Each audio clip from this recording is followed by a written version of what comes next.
I was dragging the car with my brother. Somebody was saying to his, one woman was saying to her sister, hey, so, Ngozi, come out and see these headmen they are talking about. She just rushed out. Yes, she come out. See them. These are the people that are holding gun, killing our people. Imagine, look at them. Oh, look at them. I tell my brother, don't even talk, because sometimes we pretend not to even understand what they are saying. I've always believed in the unity of our country, Nigeria. And now why would they do this particular video? For every ethnic group, every geopolitical zone, every state, every region, there is always a good egg and a bad egg. Just the way Igbos get their own good people and their own bad people, and so Hausa get their own good people and bad people. And so Yoruba too get good people and bad people. Even Fulani, what they call Fulani herdsmen, they get good ones and bad ones, but people don't know. People don't know. That's why they do this video. Follow this video from start to finish. I know my brother here.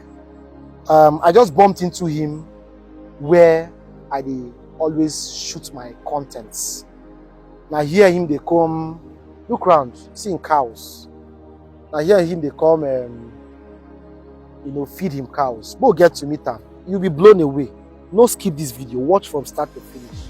Bro, how you doing? I'm fine. What's the name? I'm Shaibu Mohammed. Shaibu Mohammed. Yes, sir. Okay, let me be sure that this mic is working well. Shaibu Mohammed. Yes, sir. Wow. So you reside here in Abuja? Yes, I reside in Abuja here. Wow. You speak good English?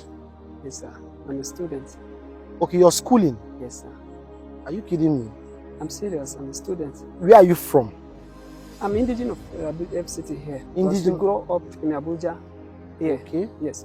Okay, you are an indigenous of FCT, but you are a Fulani? I'm a Fulani, yes. We are from Kano State, but we reside in Abuja. In Abuja? For long, yes, sir. Now they see. So what are you studying? I'm studying Agri-Economics and Extension. Agri-Economics and Extension. Yes, Nasarawa State University. You can imagine. So, before now, as a child growing up, I dey mingle with Fulanis. In fact, my best friend till today is from Castina. Umar is his name. Okay. He's a Fulani. He's the most honest person I have met in my life. If you give Umar 1 million naira, go 10 years, come back, he go still keep am where you keep am. So, I've not found a reason why I should tag a particular region with a bad name because a few persons they indulge in some bad things. How has it affected you as a Fulani man? Sincerely speaking, this is the major problem we are facing in our society today, most especially in the Fulani society, in the Fulani kingdom, let me say. The reason is because of what is trending in the social media today. You see people saying Fulani herdsmen have done this, have done that. We are not the same. And most of this thing that is happening, I don't believe that is among the Fulani I know, because I believe it might be from other Fulanis from other countries that are coming into our country. If the people we have in Nigeria, I'm a Fulani here, but we have Fulani within FCT that I know, and outside FCT, like my uncles, they stay in Oyo State. Oyo State? Yes, I visited them last month, I think, yes.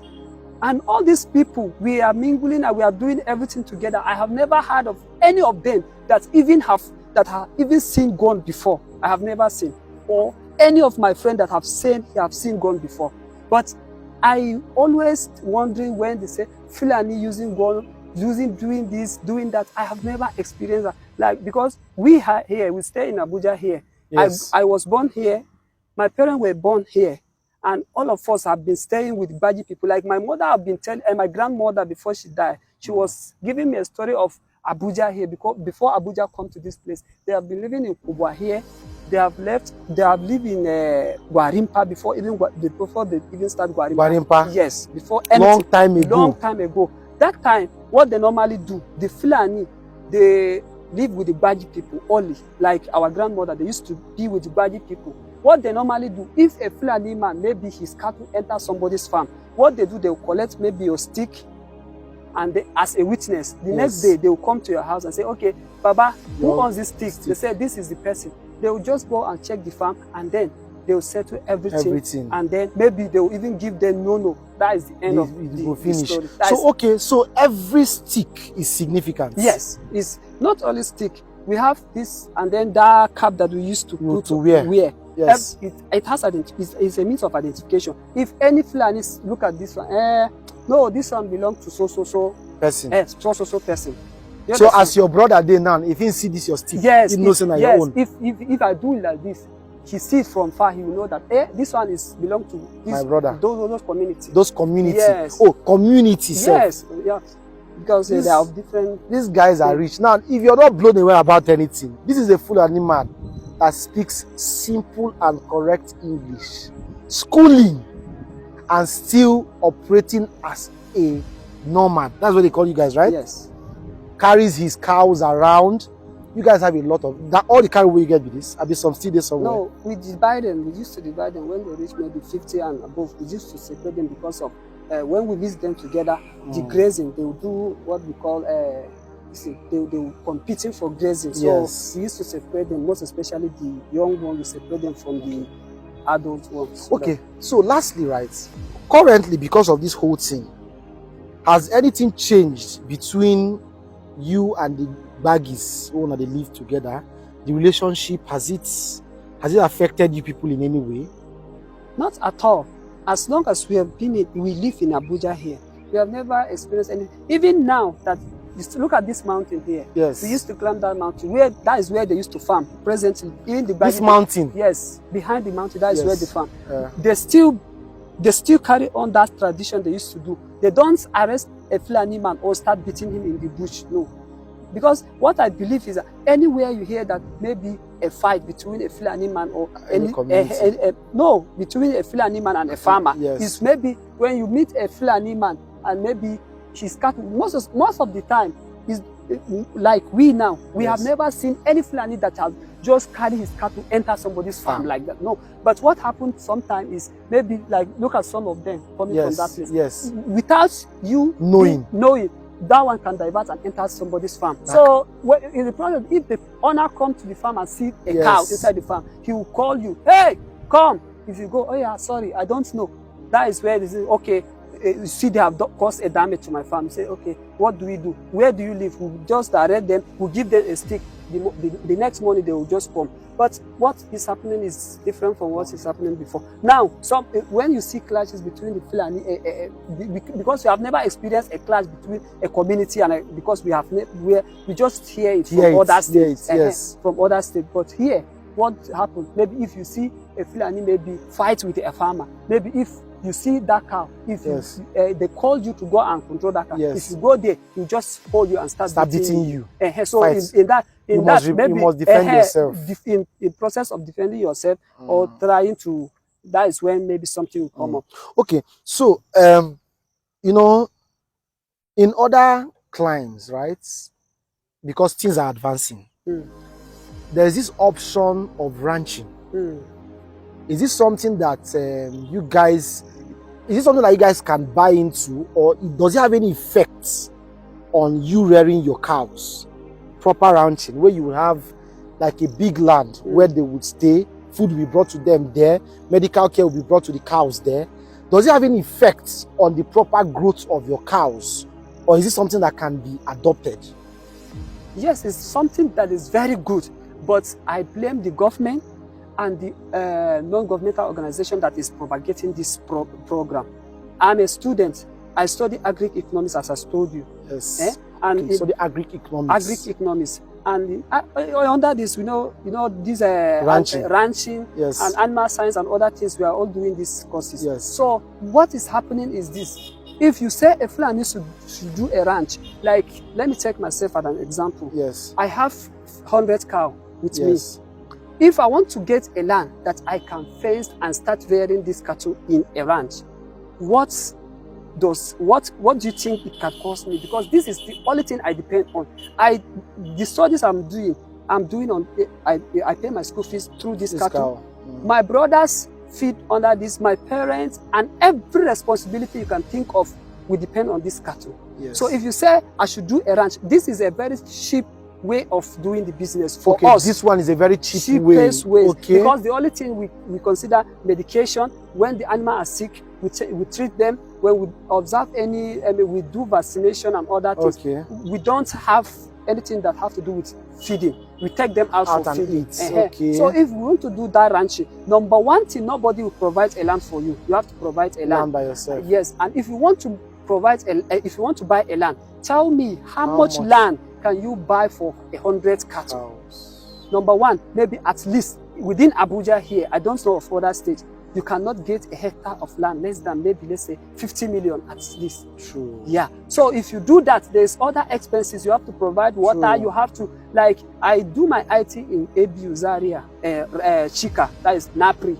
There is a lot of different grasses that you have to buy and plant for the animal. So how much will that cost you? And other instrument that you need, that you have to put is infrastructure that you do for that animal. There's all of that. Government cannot assist you in any way. Tell me how many cattle will you sell? At this cattle you see, maybe the biggest one here you can sell maybe is, let's say, 400, 500,000. So tell me how many 400,000 will you sell to get that land and other infrastructure you need, and then grasses, water, and then start rearing the rest of that animal. So basically what you're trying to say is that the input of the government is really required. Yes, it's required. That's no problem. But if government can assist, it can assist the Fulanis. Yes. It's a very good idea that we can adapt quickly, because taking this animal out for grazing, we don't have enough grasses outside because of the different people are coming overgrazing. Everywhere you take the animal overgrazing. This place you are just managing. There's not enough grass here. It's all this thing that animal doesn't eat. But the one they eat, it's overgrazed. So we like that idea. We love it. We want to embrace the idea. But how can we do it? We don't have any means. I heard of other states like where they are doing this anti-grazing. Yes, they can. There's one conversation I had in radio last time. Yes. I even called that time. I called the person and said, okay, if they say they want to do that, can the government provide the land for them? They say no. Okay, they say it's an individual business. This is a business that everybody, if it's your business, you can do it. So if you say, okay, it's my business, I should do it. I look at it, I cannot afford it. You must survive now. I must survive. What do you think? So, and the problem now is that it is a business that has been run like this for a long time. What we normally do, this animal you see, yes, is a thing of inheritance. My parents inherit this animal from his parents. I will also inherit them, because as I'm growing up now, what they normally do when I'm 2 years old, they give me one cow as a male child. Okay. So before I grow up and reach 15 years, I might have gotten, because they will not sell out of that money. Even now, I pay my school fees, but my parents sell their own and pay my school fees. That's what they do. They only allow me to start selling when I get married and then be an independent person. Then they'll separate my own. By that time, maybe they might have reached 15. I mean, let's say 20, 25, 30. Then they'll separate them and then they'll leave. Okay, at that age, at that time, they say, okay, make a ranch. Tell me, if I'm starting with 30 cattle, tell me how can I get the land and the infrastructure? So in that case, it's not possible, and something we inherit. This is what we do in a living. So our parents do it, we do it. And this animal you see, each and every one of them, they have their names. They have their names as we give them. Yeah. Because if my parent wants to give me, he said, okay, this animal of so name have a very good trait. So for that, I give you this one. So that you start reproducing and you have good cows. Yes, that is what we normally do. So guys, now, because you said something that just caught my attention. Every cow has its name. Yes, we call them by their names. Okay. And even if they want to enter farm, that is one thing. If they want to enter farm, we call them by their name. They come back. That one that is in front, we call their name. Hey, so. Like this one, this black. Yele. You see? Vida. Yele. It looked. Yes, that's the name. That's the name. Yes. Oh boy. So human beings will get name, they will hear their name. Cow, they hear their name. Now, one last thing before you leave, right? What's your message to Nigeria? Because you sound so passionate about the country. You call yourself an indigene of a state in the country. What's your message to Nigerians, non-Fulanis, what should they know about Fulani people? And moving on, what do you think the government can do to assist you? Number one thing, I'll call the Nigerians, most especially those that doesn't have anything. Like, before I proceed, there's one nurture with our people. Like, somebody that have not come across Fulani man, you only hear about them in radio, in television, in newspaper. You don't know them. You only know what they say about them.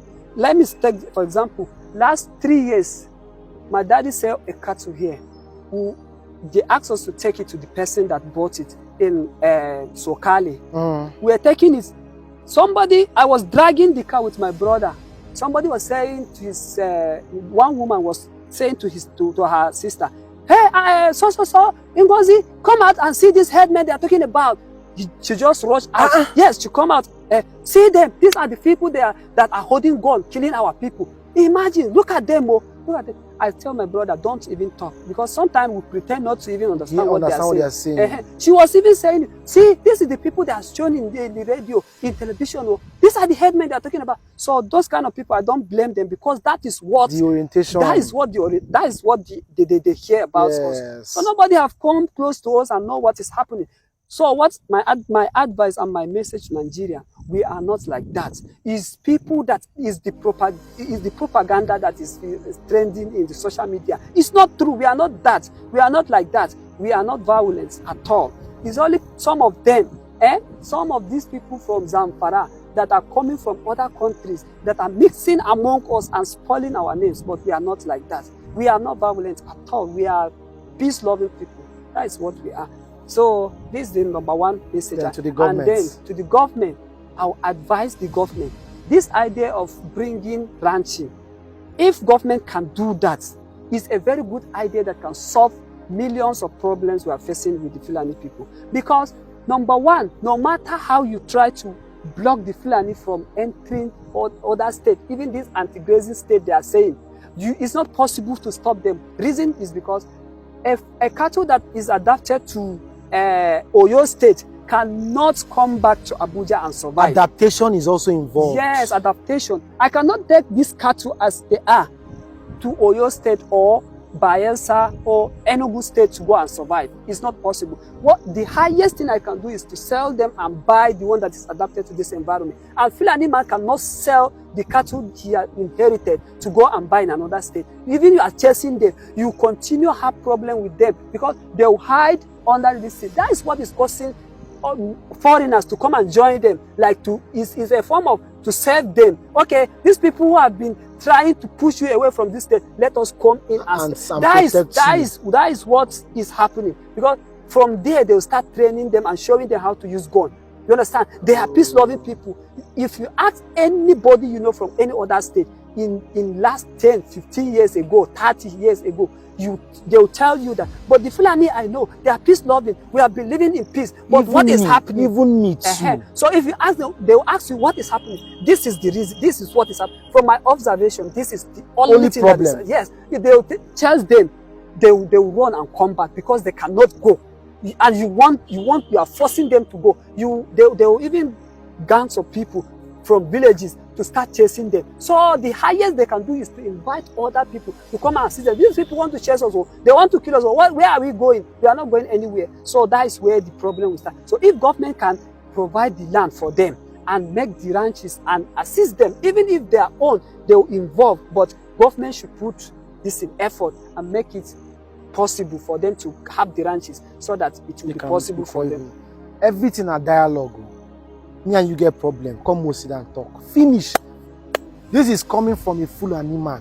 All he's saying is that they should come and sit and dialogue. Know what they are. I'm not sure anybody have even sat down with these people to know what their problem is. Look at the problem they are facing, just like every other business. Yes, now check them now. If now you don't do a business for years in a particular way, how do you expect to just change all of a sudden and start operating a new system without proper management, proper input of the governments? To whom it may concern, watch this video, share, listen. Let's come together and make this country a better place.